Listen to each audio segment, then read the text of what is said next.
कवयित्री महादेवी वर्मा द्वारा रचित गिल्लू।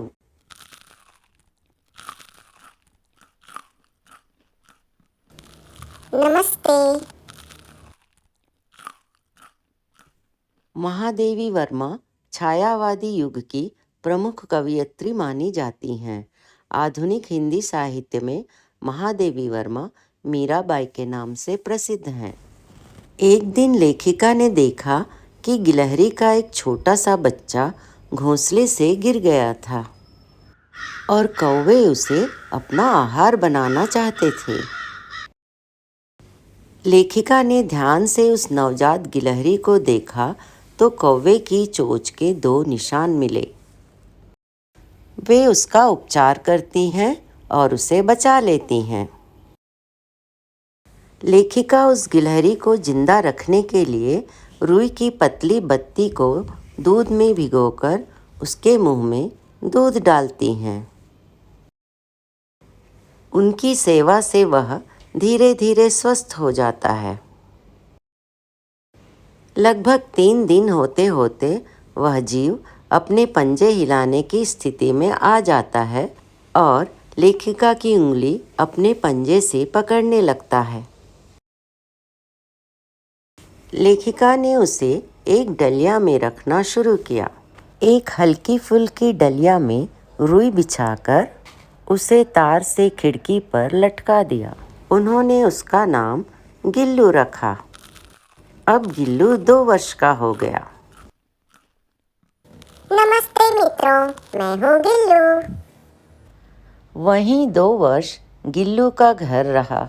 वह स्वयं हिलाकर अपने घर में झूलता था और अपनी कांच के मनकों सी आँखों से कमरे के भीतर और खिड़की से बाहर न जाने क्या देखता समझता रहता था। लेखिका जब घर से बाहर जाती तो गिल्लू भी दिन भर खिड़की की जाली से बाहर चला जाता। लेकिन जैसे ही लेखिका घर आती वह भी घर चला आता। उनके पैरों पर चढ़ जाता था और सर से उतरकर भाग भी जाता था। लेखिका से अपना स्नेह जतलाने लगता था। गिल्लू अपनी चमकीली आँखों से लेखिका द्वारा किए गए सभी कामों को भी देखा करता था।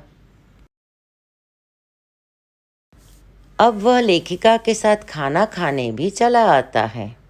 लेखिका ने बहुत ही कठिनाई से उसे मेज पर रखी भोजन की थाली के पास बैठना सिखाया। उस छोटे से जीव का सबसे प्रिय भोजन काजू था। एक बार लेखिका मोटर दुर्घटना में आहत हो गई। गिल्लू दिन भर लेखिका के सिरहाने बैठकर अपने पंजों को हल्का हल्का उनके सिर पर फेरता, जिससे लेखिका को ऐसा लगता कि मानो कोई सेविका यह काम कर रही हो। गर्मियों में गिल्लू न बाहर जाता न अपने झूले में बैठता। लेखिका के निकट रहने के लिए तथा गर्मी से बचने के लिए वह पास रखी सुराही पर लेट जाता।